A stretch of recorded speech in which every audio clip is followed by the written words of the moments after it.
Music has the inherent power to bring in a wide variety of emotions, be it joy, sorrow, anger, admiration, or love. But did you know that music is also a very powerful tool, in fact, a very powerful medium to spread awareness about topics which are often less talked about, such as women empowerment and mental health? On the podcast today, I had the honor and the privilege to host one of the most admired Gen Z messengers of music in India, Avanti Nagral. Avanti is a musician, a content creator, and a VH1 Top 10 artist who is on a mission to create songs that challenge societal norms. What's special about her journey is that she defied all odds, from overcoming various barriers to training in Hindustani classical music and to becoming one of the leading Gen Z artists in India. This episode of the podcast is really close to my heart as one of Avanti's own songs, Chal Hatt, really inspired me to plan this intensely value adding conversation. On the podcast today, Avanti gives us deep insights about the ABCs of music production, her own song creation process, how to scale as an artist and a content creator,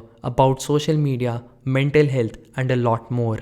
I promise you that this episode, like the others on the podcast, will really inspire you to the bottom of your heart, build up your personality, and definitely enhance your knowledge. So do watch this video till the end and do hit the like button and subscribe to my channel as I bring out more such informative videos like this one. Now without any further ado, let's just jump straight into the video and hear out from Avanti Nagral.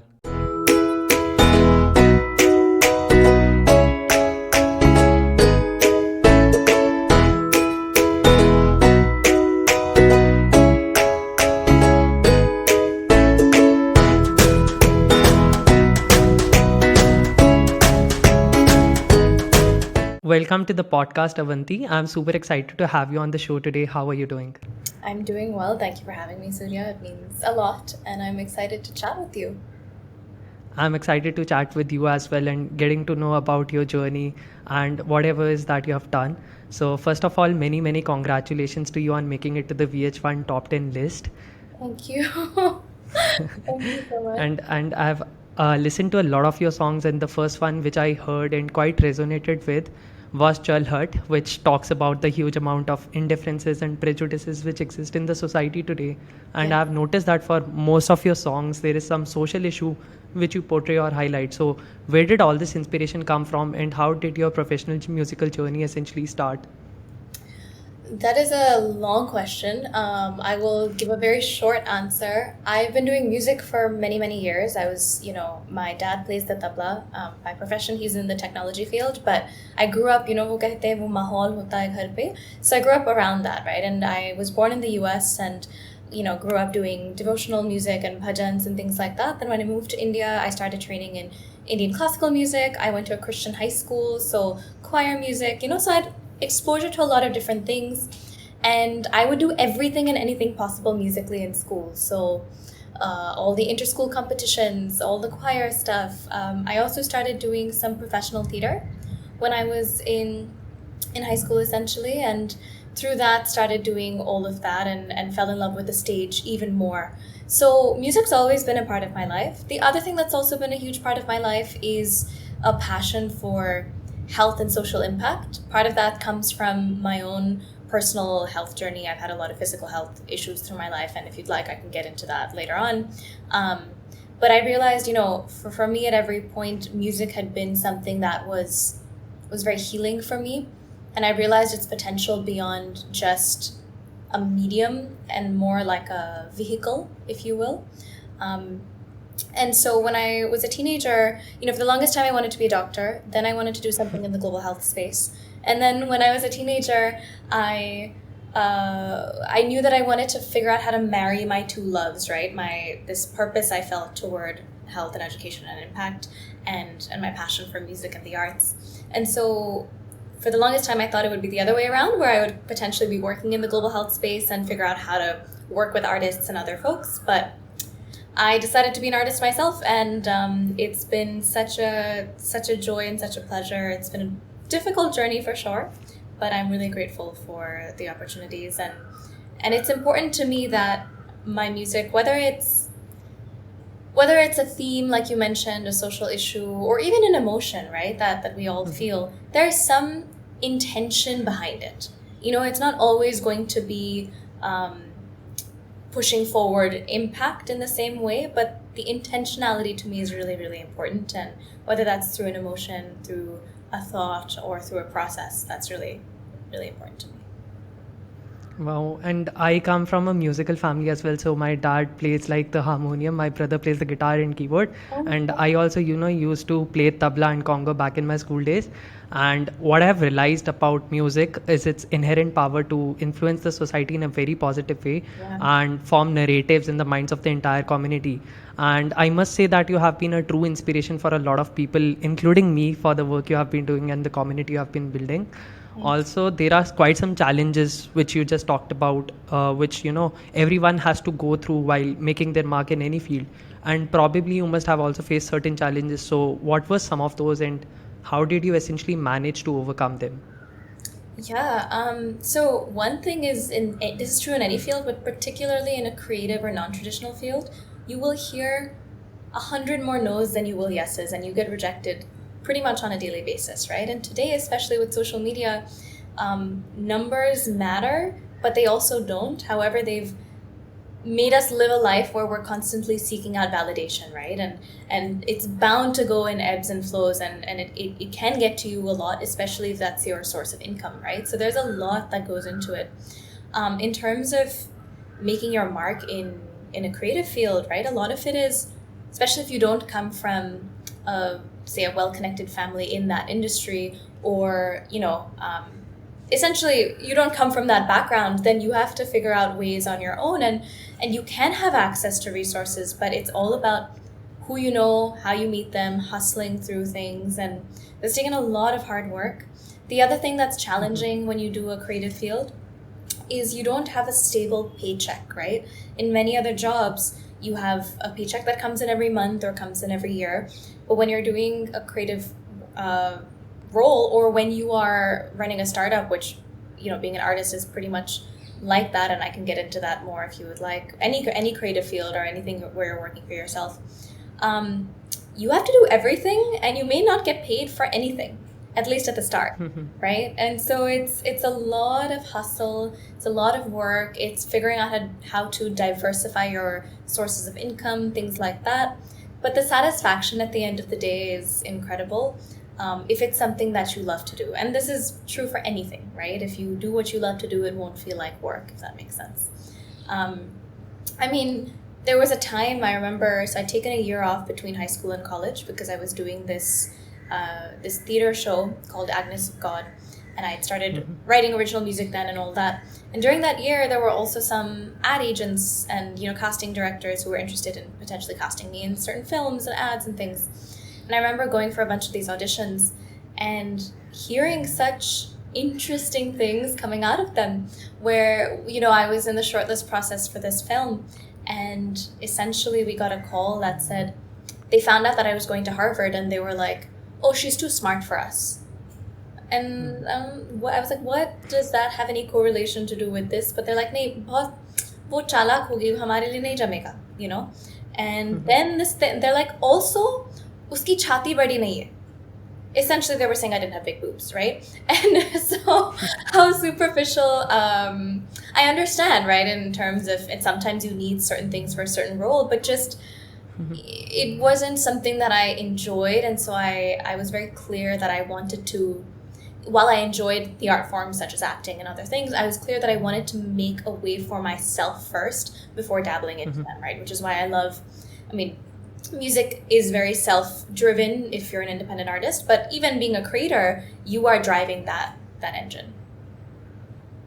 That's awesome. And from what I could get from a conversation from what you just said right now, was you were highlighting the beating the odds and the goal-based mindset, where you just pick up something you feel truly passionate about and just work hard, stay consistent with it, no matter whatever the obstacles you face along the way, and you'll find a way to climb that mountain of success, or reach that mountain of success. Yeah. And now I want to deep dive a little bit into talking about the Avanti Nagral brand and the persona which you have created around it. and you have a Discord community as well, and now you have Golden Milk Media in your ambit. So I would love to know, how did you manage to build all of this, and could you also shed some light on the business side of music production and all that stuff? Of course, you've done your research clearly. I think, when you decide to be in a creative field where you're putting yourself out there, right, as an artist, as a creator, whatever it might be, you have to develop a brand around it, and you have to treat it like you're running a startup. Because if you don't, if you just say, oh, all I want to do is sing, wonderful. But unfortunately, in today's world, there are incredibly talented folks who don't get the opportunity because they don't have the know-how of how to make it a profession, right? And so I would suggest to any young person who's trying to get into these spaces, 50% focus on the craft and 50% focus on the business. So what exactly goes into the business, right? Step one is essentially building a support system. When you are an artist, I'm going to talk artist specific first, and this extends to other things. You have to be your own PR person. You have to be your own manager. You have to source your own opportunities. You have to be your own, what we call A&R. Essentially everything. You have to be your own label. You have to figure out how to get money, whether you have saved up money from somewhere else, or you crowdfund, or you do whatever it is, right? You have to be the investor and everything. You have to create the product. And the difference is, I can, for example, say to you, hey, Surya, this is the best glass in the world. And I can, really say this glass is amazing because I can hold it in this way, blah, blah, blah. I can't exactly come to you and be like, hey, Surya, so I'm the best singer in the world and you must take me because whatever, right? Firstly, that's not true. But secondly, there's a little bit more nuance when it comes to figuring out how to create your own brand and promote it, right? And what I've realized, especially over the last year, 2 years, is especially for younger consumers, they don't care about a curated brand anymore. If you saw celebrities of the past, I'm just giving that connotation, but say artists of the past or actors or whoever in the past, let's say 20 years ago, 15 years ago, even up to 10 years ago, many of them had to have this mystery and facade around them, right? Where we didn't know what was happening, and you clearly everything was so contrived and created as this magical thing. Whereas today, what's working is people sharing their true selves and bearing whether that's their quite literal naked faces or, their souls. Authenticity. And it's authenticity, right? And authenticity can mean different things for different people. Like for me, as an artist, you have a choice whether you want to have a stage name or whether you want to go by your own name, right? So like a Lady Gaga or a Raja Kumari or a Divine or any of these folks have chosen a stage name. Whereas I kind of felt like I would have gone crazy if I had to maintain two personas. So for me, I enjoyed having the same name and continuing that, right? But that's authentic to me. That may not be authentic to somebody else, for whom when they get on stage, they're a totally different person, right? And so you have to know what and find what works. To address a couple of your other things, right, when it comes to entering these spaces and the business aspect, a lot of it is networking. And a lot of it is getting advice from different people, essentially similar to what you're doing, right? Reaching out to people you admire and having a conversation. It all starts there, right? You never know what you can build. Maybe one of your guests in the future becomes one of your business partners, or you get a job through that, or whatever, right? So you never know. Finding access to resources in your area, right? So when I was studying, I was also doing a dual degree at Berklee, and part of that was because I wanted access to that network, right? But even when you were in Mumbai, you can look at, or anywhere else in the world, today everything's online. In whatever industry you're interested in, what are the community organizations that exist around it? Who runs them? Can you reach out to them? Find other people who are in similar fields to you, right? A lot of people, especially in the creative fields, they see each other as competition. I think you should see everybody as a potential collaborator, because the more people collaborate, the bigger the pie grows and the bigger the industry grows for everybody. So those are just a few, tips. And especially if you're young, or even if you're not young in age, but you're young and nascent in that industry, you can always reach out to somebody for advice, right? And people love giving advice. And if you do it from a place where it seems honest and true and genuine, reaching out for advice will help you, talk to the person, but also build a connection and see kind of what you can do in the future. I mean, people have this fear, like, will they be able to talk to, someone like you or someone who is very famous, because मतलब एक डर होता है मन में सबके initially when they start out. When I started my podcast, I used to approach guests and मेरे को बहुत डर लगा रहता था कि मैं बात कर पाऊँगा इनसे सही से या नहीं कर पाऊँगा, because I am an very introverted person. But अभी थोड़ा सा transformation आया है just because of this podcast. तो I guess you should just start out and don't be afraid of anything, and you know things would fall in place. And that's really mind-blowing, and the kind of efforts you know you have put in to build your brand is truly very inspiring. So what is the process behind creating those beautiful songs and those incredible music videos? Because I know that there's a ton of stuff involved, from ideation to writing lyrics, producing the actual song, and finally spreading it out to the entire world. So what is it like, and can you break down that process a little bit for us? Sure. So every song starts with a song seed, which is essentially an idea that germinates into the song. वो शायद melody हो सकती है, lyrics हो सकती है, कोई beat हो सकती है. It can be anything, right? For example, I have a song called Sneaking Around, which we released a couple years ago. And one day I was just sitting, and I think I had attended like a Latin music something the night before, and I was thoda in that groove. तो मैं बैठ के I was like na na na na na na na na, and I just randomly recorded a voice note because I was like, this sounds fun, and that became the hook or the base seed for that song, right? You can write it yourself, or you can collaborate with songwriters. If you look at, say, the Bollywood film industry and the music industry associated with it, right? You have lyricists, you have composers, you have music directors, you have producers, you have arrangers, you have so many different things. A lot of independent artists often do everything themselves, or they collaborate. I love co-writing. You know, I enjoy writing myself, but I think having a collaborator really helps. For example, when it comes to English songs, I'm very familiar with the language, but just having somebody else in the room to help you bring it to life makes a huge difference. Or, you know, through Zoom or WhatsApp, however you end up doing it, which is how I've written most of the songs in the last 2 years. But I'll give you an example. When I wrote Suntono, which is a Hindi song of mine about mental health, you know, I can speak Hindi decently, however, my vocabulary is not very strong. तो उसके लिए I wanted to bring on a poet, because मैं चाहती थी जो word choice है वो, you know, वो सही हो. And so I was explaining to him, firstly, I made sure that we did a ton of research, right? When you're writing about a theme that can be sensitive, it's really important that you understand A, what other art exists already around this, and B, how am I treating it in a sensitive manner. So I had him do a lot of reading on mental health. We watched a bunch of stuff together, things like that. And the poet I was collaborating with, his name is Mohit God. He's based in Jaipur. So, for example, I told him, I said, I want to communicate, you know, when you are feeling low, you often feel कि अचानक क्यों मतलब आप जानते नहीं क्यों, but you feel like crying, रोना लगता है, right? या ऐसा लगता है कि बहुत hazy लग रहा है, धुआं, and he just was like, सब कुछ रुआ सा है, धुंधला धुआं सा है, and I'm like, हाँ वही मैं वही बोलना चाहती हूँ. You know, so you never know how it comes together, but that's just the writing process. And within songwriting, especially when you are independently producing it, when I say that, what I mean is it's not being funded by a film and it's not being funded by a label. All the songwriters split what is known as the composition IP, or the intellectual property, and what we also call publishing, right? Which is if your song gets, say, placed in a movie or a video game, then the rights for the underlying composition of that songwriting come to you.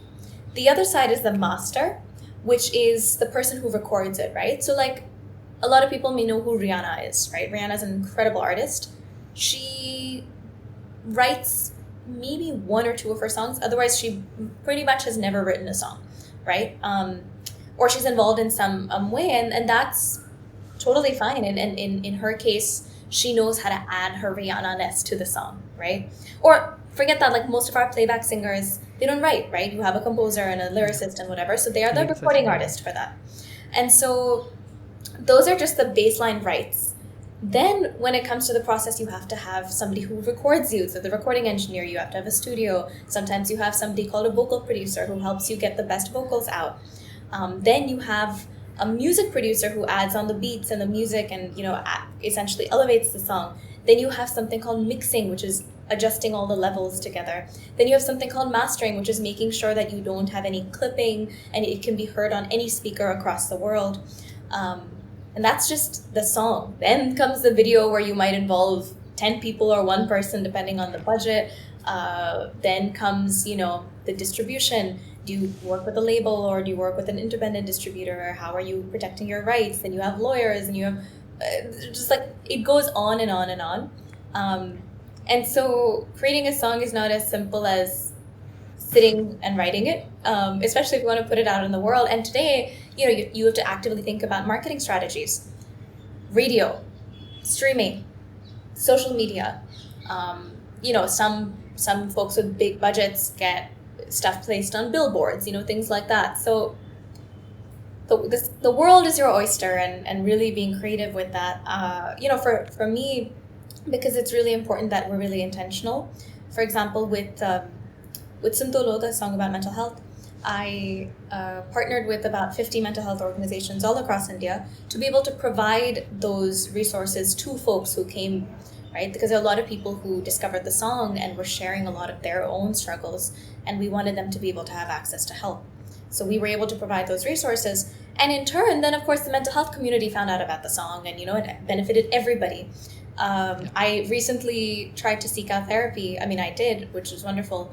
But I spoke to 7 therapists before finding the one I wanted, and all of them knew who I was because of Sintolo.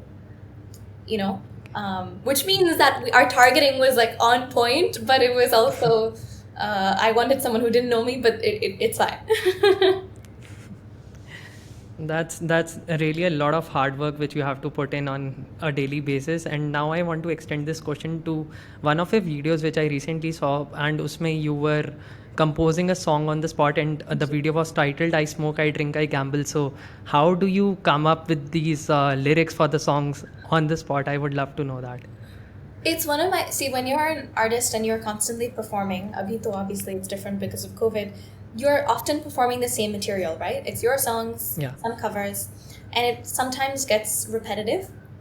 Immediately, I just wanted to have something new every time I performed. So I decided to do this. It was also a huge challenge for me because writing on the spot is not easy.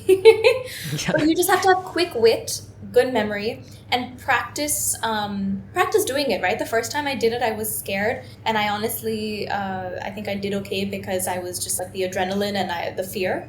But it's interesting to watch for an audience because you can always fail, right? So you just have to think through it. You also have to have really good sense for music, right? Because you have musicians playing whatever they want or whatever it is. So you have to have a good sense of that and just experiment, like see it as an experiment.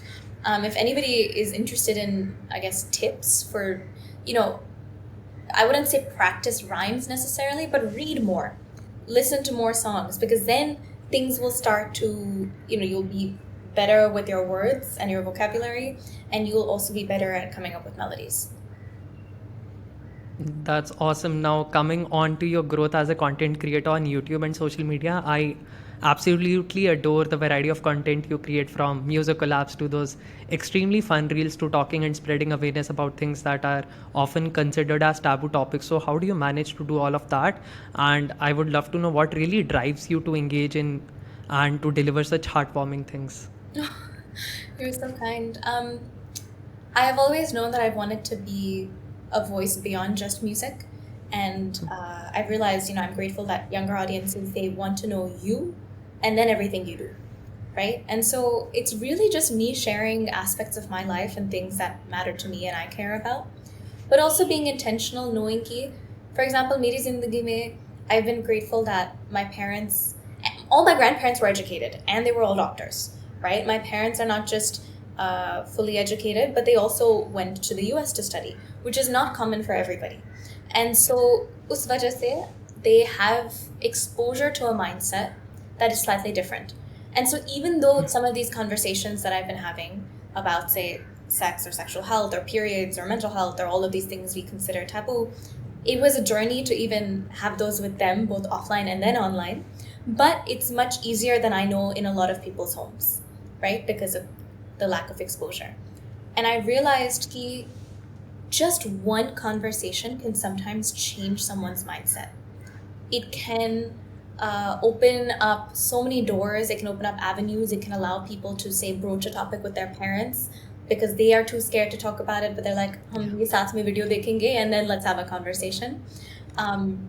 And so just realizing that and realizing the power of that just keeps me motivated every single day, right? And again, some things may seem so normal to me. Talking about periods with my younger brother might seem so normal to me, but it's not normal for a lot of households. So the more we continue to talk about these things, one day there will no longer be a stigma around them. And as you talked about, like the environment in which you grow up makes a lot of difference of how you feel about certain topics and how you resonate with them.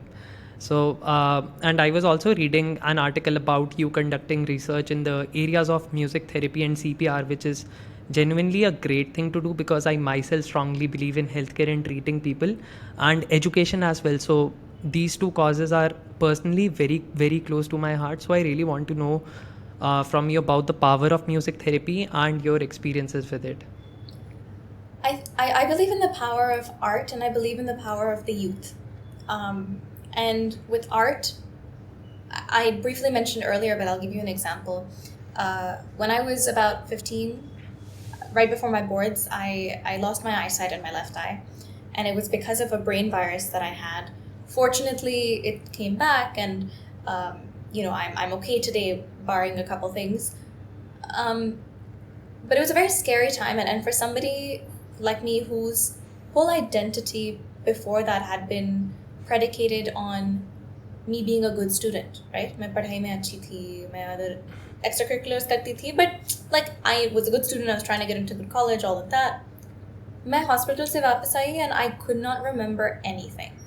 Like I was obsessively doing math because I couldn't remember geography or history or the literature books we were reading or anything. And it was really frustrating because my brain felt like absolute fuzz. And the thing that I remembered was music, right? And so for me, that became a really important healing tool for me. I also recognized its power. A lot of people close to me have dealt with cancer, so that was something that was very close to my heart as well. And I used to do a lot of fundraising for that cause, or volunteer in oncology wards. And there's been so much research with music and chronic pain. The power of music in terms of whether it's through, just basic things like triggering dopamine and happiness hormones, or helping with fluency with speech language and things of that nature, right? If you have essentially a speech language deficit, if you sing something, it helps you, for example, potentially overcome a lisp or potentially overcome a stutter, or in Parkinson's disease. Like there's been a lot of research also about the calming and, peace-inducing benefits. So there's a lot that's unexplored. And the other thing, when I mentioned that I believe in the power of the youth, I had a lot of people tell me no when I was young because I had big ideas. I cared really deeply about organ donation, for example. I used to do a lot of Model UN, and one year, I think I was in the 8th standard, our topic was organ trafficking, and I became really interested in just organ donation. And I remember going to the US and that summer and calling up the United Network for Organ Sharing, essentially the folks there, and saying, hey, I'm interested in this, I want to speak to XYZ people, could you put me in touch? They were really supportive. And then when I came back to India a month later, I called up the same organization here. They essentially said, tu bachchi hai to kuch janti nahi, right? And I was like, clearly I'm passionate about something. I'm going to still do this, but by you saying something like that as an adult, you are squashing somebody's fire, and that could make somebody not want to do that ever again. And so it was very important for me, especially because I cared about health and education like you do, that we would do things that were very easy for anybody to do regardless of their educational background and regardless of their age, right? Which is why I was very interested in CPR and first aid because anybody can learn it. I was interested in organ donation because anybody can be an organ donor, right? And it's all about obtaining consent. Mental health, every single person deals with on this planet, the same way in which we all deal with our physical health, right? Whether it's in good condition or not so good condition. Yeah. And how does one make their voice heard and declutter their thoughts, especially in this age of social media? And the reason why I'm asking this is that you have studied psychology during your time at Harvard, and you have also been in this space for quite some time now. So how do you spread your message to the world and deal with hate and stuff like that? You have to realize that not everybody is your audience. And you will find your people the same way in which when you have friends, right? Not everybody can be your friend. Not everybody is going to like what you do, and that's okay. Everyone's entitled to their own opinion. When it comes to hate, if it's a lot of hate stems from jealousy and insecurity. So just remembering that it's a them problem and not a you problem is the first step. And the second step is if somebody's being particularly hateful, you can block, you can report. Cyberbullying is not okay. And especially if we're trying to create a safe community, like in my case, a lot of our community is young. Many of them are teenagers. And I don't want them to be exposed. I mean, they're going to be exposed anyway, but I don't want them to have to deal with that, right? And so we're very intentional about that, even on our Discord server and the like. Having your voice heard is hard, right? Because there's so many people saying so many different things. Just stay true to who you are. Be smart about it, right? So for example, 40% of your content should be original, no matter what you're doing, right? And I say content, I mean, I'm extending that across industries. Another 30% or 20%, depending on however you want to frame it, should be understanding what people are caring about today, like the trends, for example, and how to make them your own. You're still being original, but you're trying to be discovered, if that makes sense. And the remaining should be experimentation, because you never know what works, right? I had no idea that my aji, my dadi, for example, would become an internet star. Like I would never have in my wildest dreams thought of that. But you never know what works. Yeah, exactly. You just need to experiment with a lot of things and just wait out for the thing which works, and that would really help you achieve that milestone of success. And that's really awesome. Now coming on to the rapid fire round of the show, let me know if you are ready and we can start with it. Okay, let's try. Perfect. So here we go in 3, 2, 1. One fan moment which you can never forget. Oh, there are so many. Recently, I met someone. I was just walking and they came up to me and they were crying, like sobbing. Oh my god. You don't know how much you've changed my life and this and that. And it was just so sweet and so kind. I had no idea what to say, but really grateful. And 3 superpowers that set you apart. Hard work. I'm extremely hardworking. I try to lead with kindness and compassion, so I think that's a superpower. And I oh my god. I'm creative across disciplines, and I try to be creative across disciplines. Some people think like you do a creative job, so that's the only place you're creative. No, you have to be creative in the business aspect. You have to be creative in like all the ancillary aspects. Wow, that's really awesome. And one lazy habit that you want to give up. Oh my god. I'm trying. I was not working out for a while, but now I am trying, and now I just decided I needed to be accountable. So I've started dance and I've started personal training. So I need to just get up off my butt and be more active. And one of your own songs which inspires you the most.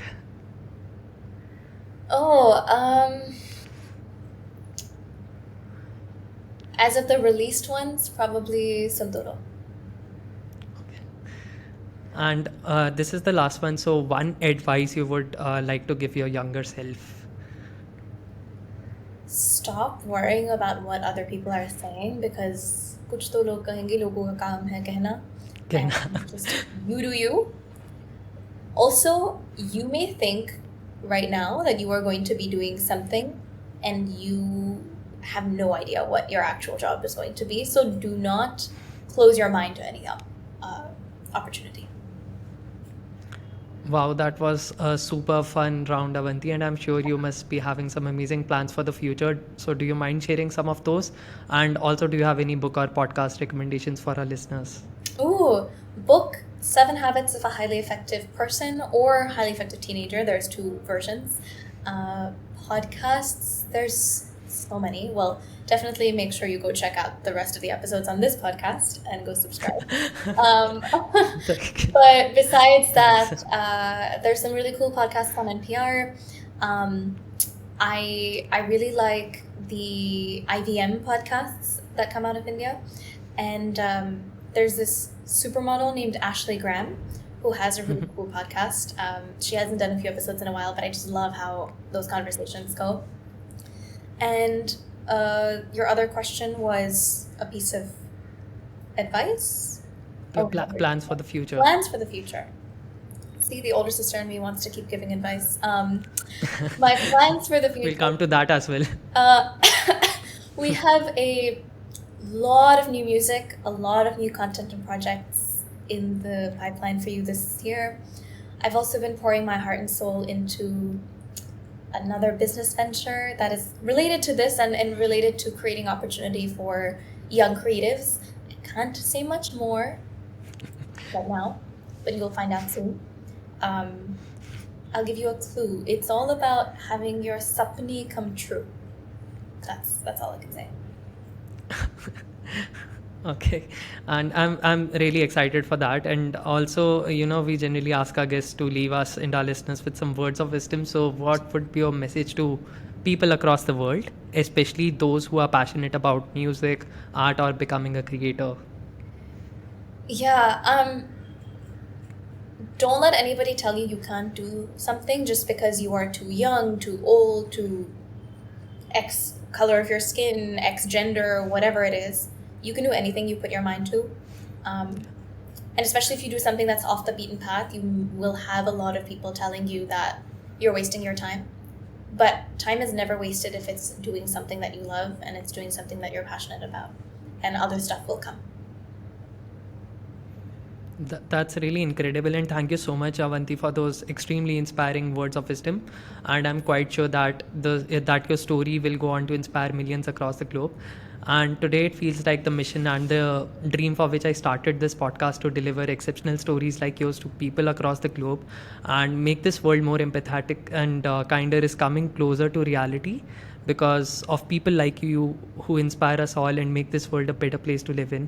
And I'm really, really glad that you agreed to do this, and I had a very fun time talking to you, and it was an absolute honor hosting you on the podcast. Thanks a lot, and I wish you the best. Thank you so much, Surya, and thank you for delivering discussions across the globe. This has been really, really lovely, and whoever's listening, please make sure you go subscribe and go check out all the other episodes. And thank you so much for having me and sending all of you lots of love. Thanks a lot.